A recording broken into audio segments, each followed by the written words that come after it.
name is Nammon, and today we are interviewing teacher Colin for the intercultural project.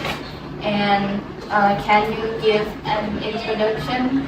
Of course I can, and well spoken, yeah, your pronunciation of the English language is very good there. So, my name is Teacher Colin, and I am from England. The city I am from is Birmingham, and I am a teacher here, and I teach sport, PE, and health and social. Can you share a bit of your cultural background? Okay, so obviously I'm English, I'm not religious at all, I have no foreign blood in me at all, I am just pure English, so I'm just boring really, so I apologise. Our culture is heavily relied on education and sport. From as soon as you are walking in England, you do a sport, you get active and you do sport. Okay, and how long have you been in Thailand? On and off for around 2 years, on and off. I have had to go back to England for a short amount of time, but more or less 2 years. My name is Pat, teacher. Today I will ask you a few questions. What are some important holidays or events in your country? How people celebrate them?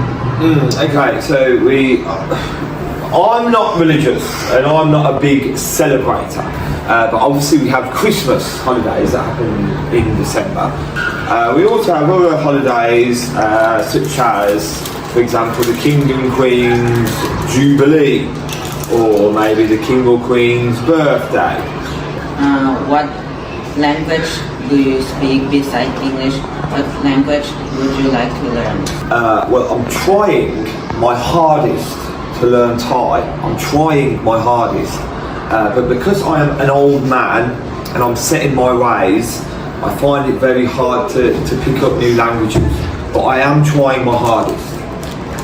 What do you like about being a teacher in Thailand? Everything.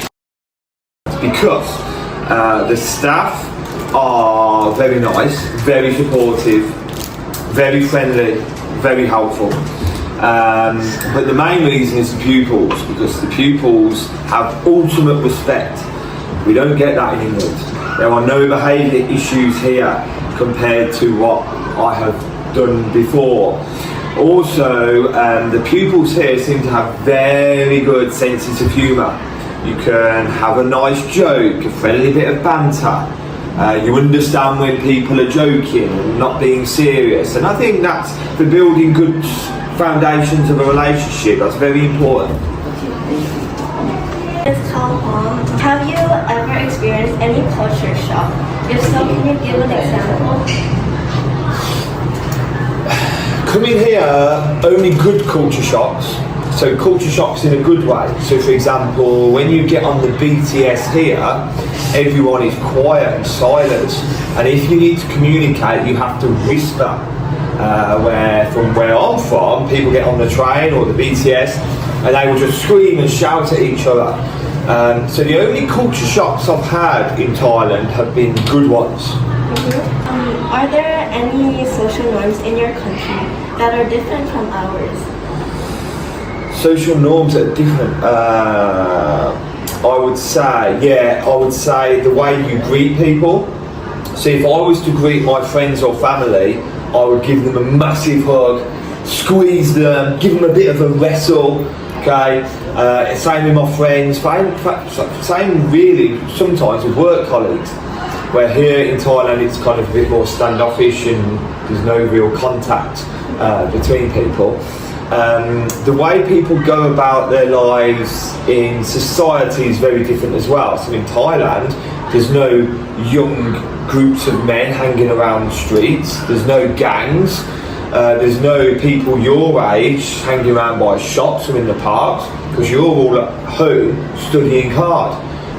How do people typically dress in your country? How different is it from Thailand? Okay, well in England it's very cold.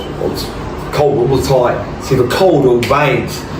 So maybe 2 weeks of the year we will dress like this in a shorts and t-shirt, if we're lucky, 2 weeks. The rest of the time we will have jeans, jackets, coats, hats, gloves, scarves, another coat, and another coat, and another coat. That's how we dress in England. Thank you for answering our questions. My pleasure.